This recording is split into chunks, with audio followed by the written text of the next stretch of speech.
Richard and Jeanette headed to the People's Republic of China with the goal of spreading the gospel of Jesus Christ. That's how they found themselves in this situation. Open the door, boom, 25 police they come raiding in, and they were from the Bureau of Implementing the Law. They're like, you're already guilty, we're just here to implement the law. Jesus never promised his followers an easy path. In fact, he told his disciples that the world would hate them. He sent them out as sheep among wolves. Jesus' words came true in the life of the apostles, and they're still coming true today in the lives of his followers around the world. Join host Todd Nettleton as we hear their inspiring stories and learn how we can help. Right now on the Voice of the Martyrs Radio Network. Welcome again to the Voice of the Martyrs Radio. My name is Todd Nettleton, and we are on the road this week, actually in Asia, and we have some more one-name guests. We are meeting with Richard and Jeanette. They are former gospel workers inside China, and we're going to talk about a little bit about their work in China. We're going to talk a little bit about how their time in China came to an end, because it is quite an amazing story of oppression, but also an amazing story of how God came through in the midst of that. I know you'll be encouraged. Richard and Jeanette, welcome to Voice of the Martyrs Radio.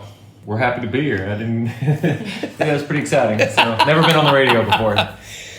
Let's start at the very beginning. How did God call you to China? How did God call you to missions, and then maybe call you to China? And give us a little bit of background on how you ended up there doing gospel work. So for me, it was in college.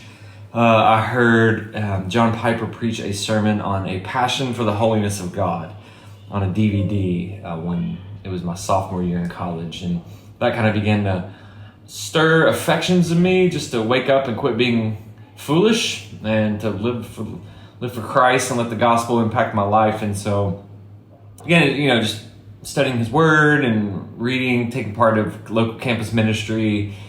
And then I got went to a conference back then called Passion, and he preached 2 sermons on suffering and the sovereignty of God. How is God glorified through suffering? And for me, that was just a really impactful time to hear that, and I was really moved. And then he's like, does anybody want to commit to going overseas?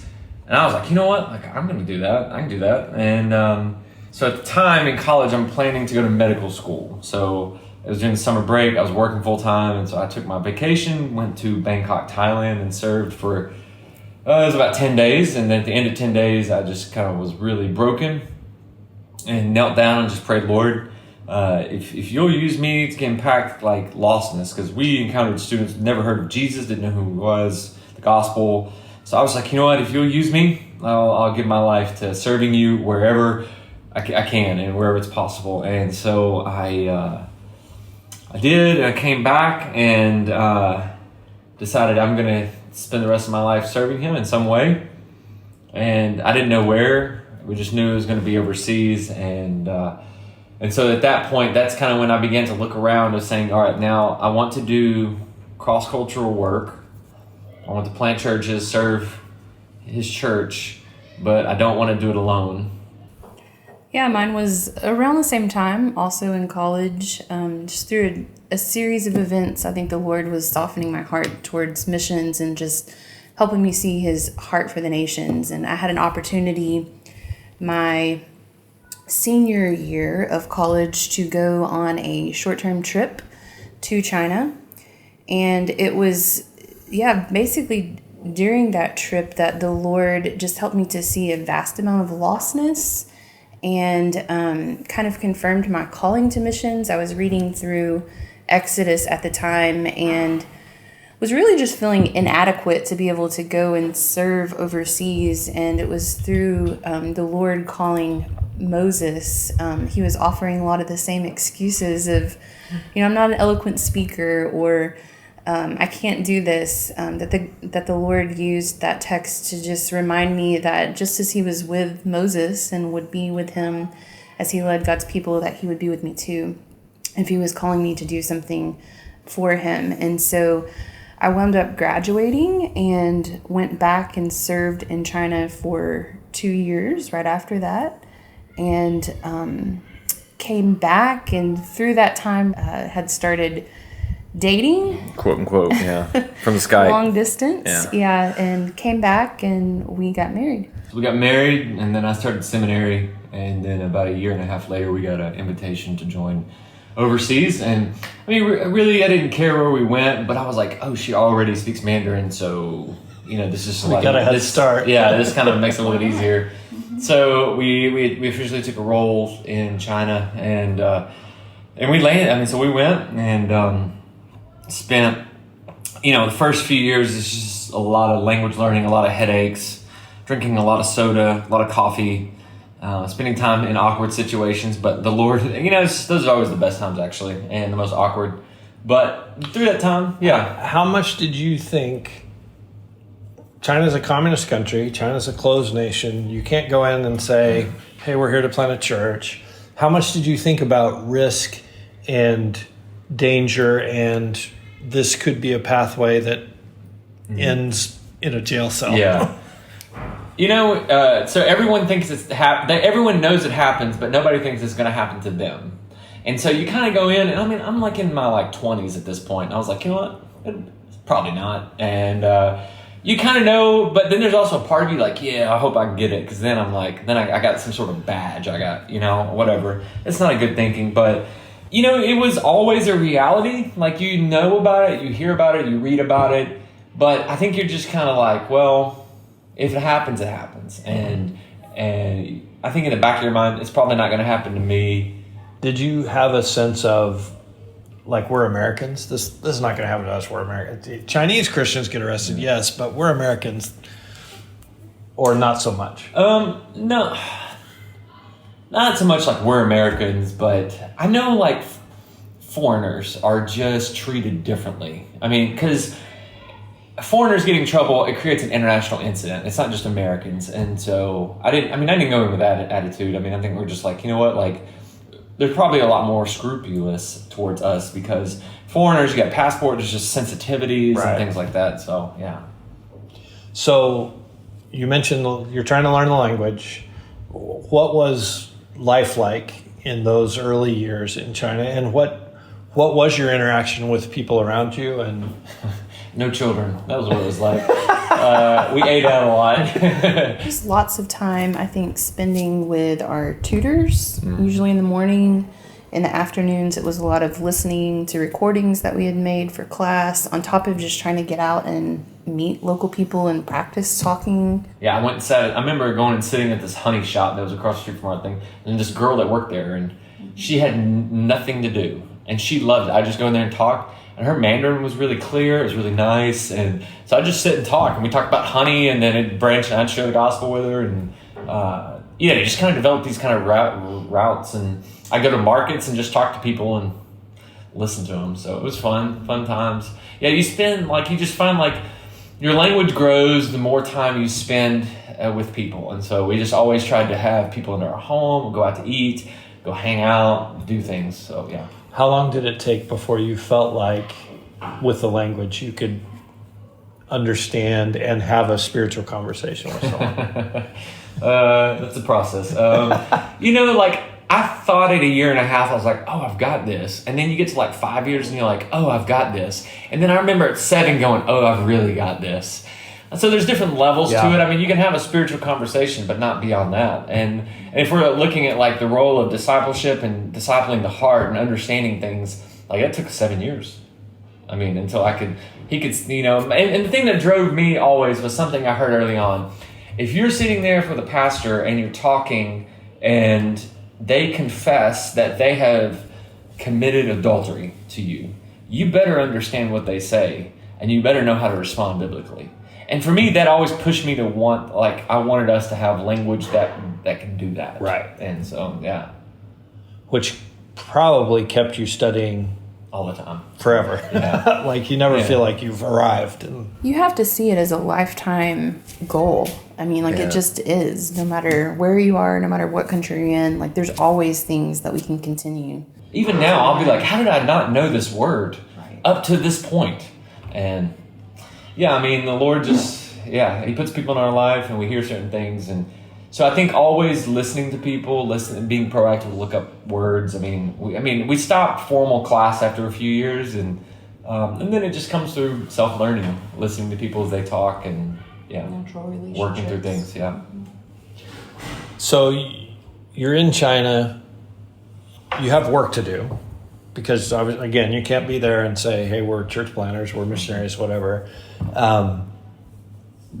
How was that? How was balancing sort of your work responsibilities and your gospel responsibilities, if I can ask it that way? Well, the first 7 years, we were just on a tourist visa. So, you go out and talk to people. That's just your job. That's why you're here. So it made sense. Once I was on T, there wasn't really much to it. Honestly, the platform that we had, the job that I had, it really didn't require a lot of time. Okay. So it didn't. So it's actually in some ways perfect for... Yeah. So tourist visa meaning did you have to go out every 3 months? Every 90 days. I think 1 year we were allotted 120. 120. That was great. But So we would every time, all the family pack up, ride a bus overnight. Oh my, on a bus. Oh. At first it was on a bus overnight, and then fast trains. And we're talking this week on Voice of the Martyrs Radio with Richard and Jeanette. They are former gospel workers inside China. So you've been there several years. You start to hear that some foreigners are being booted out. Some foreigners, when their visa comes up for renewal, it doesn't get renewed.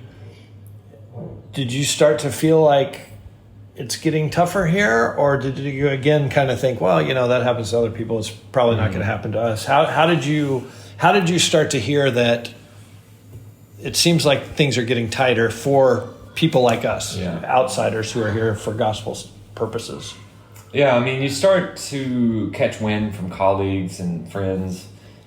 Hey, did you hear about this happening? You kind of have to go in lockdown. It got increasingly stressful, to be honest. And every year you knew around October it was going to happen. Every year it was just this round. Starting about 2017, October, people kind of kicked out. 2018, same. 2019, same. And so you kind of... Now, what's the significance of October? Is there a... well, there's national holiday, October 1st. It's kind of the golden week. It's like their independence. Yeah. Okay. So it would always center around that point in time. Interesting. And, finishing up the year, we got reports to submit before the big Congress and all that stuff. And so every year, around that time, that's when things would come down. Yeah. And so you just kind of knew, you kind of live, you get past that. All right, I've got another year probably. We'll see what happens. And then you kind of go about the year. And it got increasingly stressful. And because you just don't know, I'm not buying that. If we get kicked out next year, I'm out $500, We can make the old TV work. Yeah, exactly. So, it's stressful, and it becomes more difficult to want to. You almost get paralyzed at times, and but then there's times you're like, you know what? There's a lot of freedom. You know what? We're on a limited time, and while it's stressful, it helped us to kind of gain perspective of. The Lord only has us here for a certain amount of time. I originally thought, we'll be here 30 years, no big problem, big deal.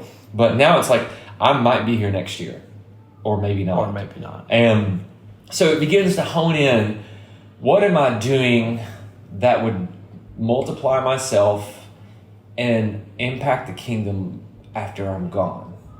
And so you have to take a much less me-centered approach to say, how or who can I invest in and help them grow in Christ so that when I'm gone, they continue to grow in Christ. Yeah.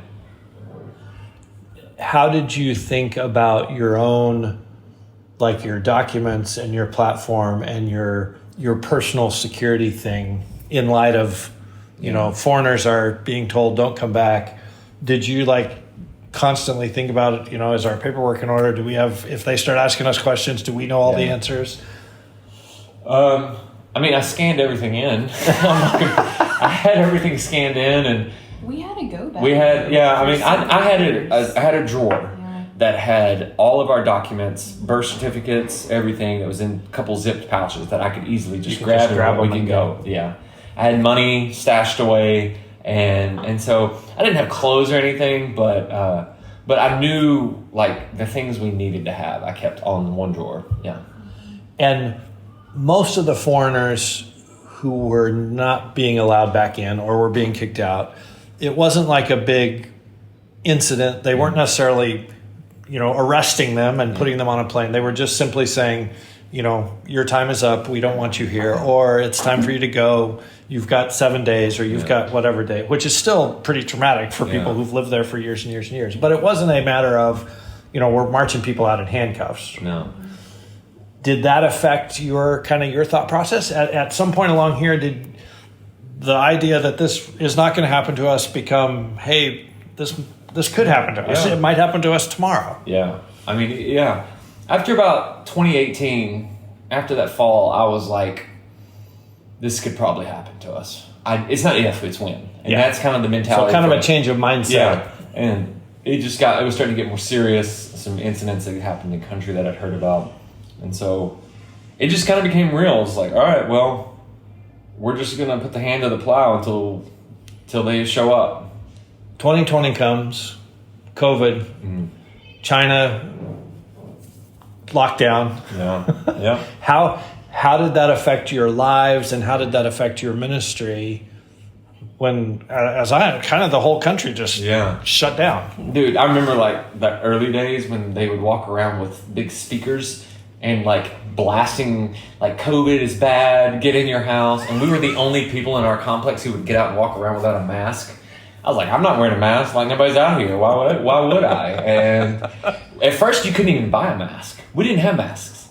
Wow. Then there was panic buying. And then they wouldn't let you in a restaurant or a store, Walmart, without a mask. And we didn't have masks. And by God's grace, I mean, I was just like asking friends, like, do you have a pack of masks? I'll give you more than it's worth. And this local sister had a friend of a friend of a friend who was a doctor who got us a pack from the hospital for free. And so I used that one, and I used the same mask so much, I ended up getting an infection on my face. So it was embarrassing. It's just, these are problems. And so that's all we had. And so we went to Walmart, and I would go to Walmart every 3 days, and I would buy flour. I would buy as much non-perishable items as I could. Because I was like, this could go in full lockdown. I want food for 2 weeks. And so I just do it. And they wouldn't deliver to our house at that point. So I just get on my little bike and we'd ride down.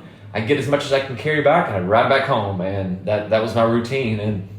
And during that time, I mean, we try to take it as like, all right, the Lord has given us this chance to kind of stay home, read, reflect, rest, and prepare. And I was like, I'm going to prepare to teach. So I was like, I'm going to prepare to host a missions training. And so that's what I use the time for. And, a lot of phone calls, a lot of online stuff. And that worked out well. I mean, it was a good season for that. And then I remember we went on a date one time. Starbucks had just opened. So we get a coffee, and then like they were like, you can't sit together at the same table. I was like, are you kidding me? I was like, it's my wife. And they were like, well, she has to sit over there and you have to sit here 6 feet apart at a table. And I was like, if I took my mask off and gave her a kiss right now, can we sit together? And they're like, no. So we literally on a date sat 6 feet apart and looked at each other and was like, this is ridiculous. So that was just life. That was life in China during COVID. And people were scared. A lot of locals were really scared because they knew they're not being told the whole information, which is true. And so what we did is like, all right, like we can either be fearful all the time or we can just enjoy one another. And so I photocopied our community's like pass. I made like 20 more passes and passed them out to all of our friends, and we just invited people over and they could just come into our apartment, no problems, and they had a pass. And that was great, like able for us to like minister, shepherd people, love on them. They were scared to death to come over. And once I got them over there and they would calm, they would be like, all right, we can do this. And so it was a good time to shepherd, and you begin to see fear in people, sin coming out, just scared, and minister the gospel. And so and then we spent the time like when we hosted teaching the mission organization.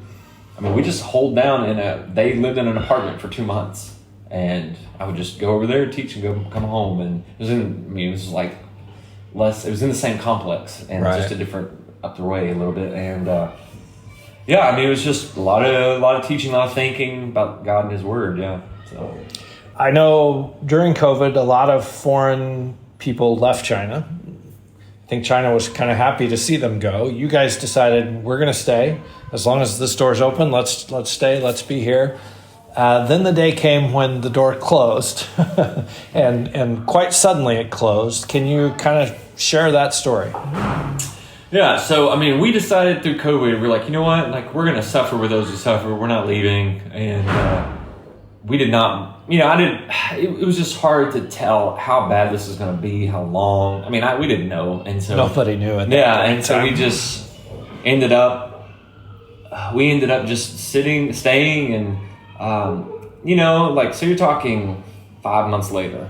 We've been trying to get plane tickets to get out because we were just burned out and couldn't, and we finally did. And then 2 days later, I was on a phone call, everybody's out, and I keep getting a phone call on my cell phone, a phone call from the management agency for our complex, and they're like, you need to come. There's a pipe leak burst, and we need to get in your apartment. Well, this wasn't weird because a week before, a pipe literally did burst in our apartment. The hose blew off and blew water all down into our neighbors. And they had to shut our water off in the middle of the night. I was asleep when this went down, so that seemed perfectly plausible. Yeah. And outside, go out there, open the door, boom, 25 police they come raiding in. And so at that point, I was like, it's over. That's what I thought. And they were just yelling. And Now, are these policemen in uniform, or you Yes. just instantly knew they're police? Yeah, they're all in uniform. They Okay. all had their formal uniform and cameras, their video and everything, kind of see.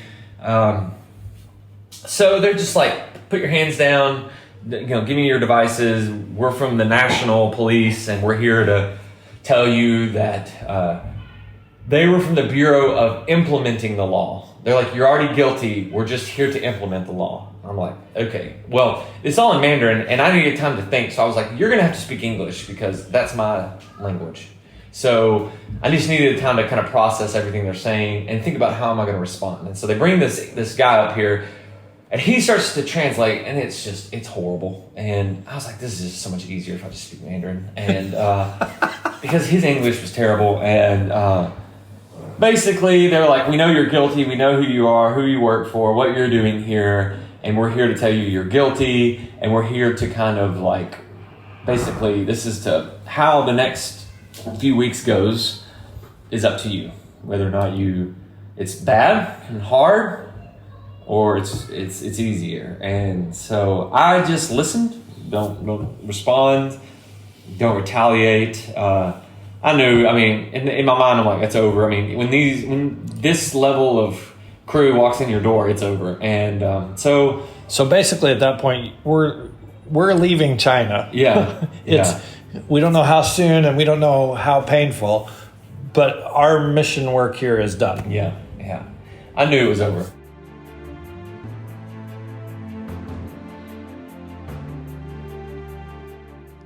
Our guests this week on the Voice of the Martyrs Radio have been Richard and Jeanette. We are cutting into that story at a low point. Richard and Jeanette went to China with high hopes, and it all seemed so disappointing that night when the police knocked on their door. But God wasn't done with Richard and Jeanette's ministry, and we're not done with their story. We'll pick back up next week and find out how God has continued to lead them. Richard and Jeanette's story encourages each of us to boldly follow God's leading, even if from a human perspective, it involves risk. So would you share this episode with your Christian friends and maybe even with your pastor? You can share a link by visiting our website, vomradio.net. If you haven't already done so, I want to encourage you to subscribe to the free Voice of the Martyrs magazine. Just come to vomradio.net. Click on the link at the top of the page that says Free Magazine. We would love to send that to you each month with the stories of our persecuted brothers and sisters. You can also give financially to support VOM's work helping persecuted Christians providing Bibles and supporting frontline ministry, simply click on the Donate tab at the top of vomradio.net, or you can go directly vomradio.net/donate. Then be back with us next week as we hear more from Richard and Jeanette right here on the Voice of the Martyrs Radio Network.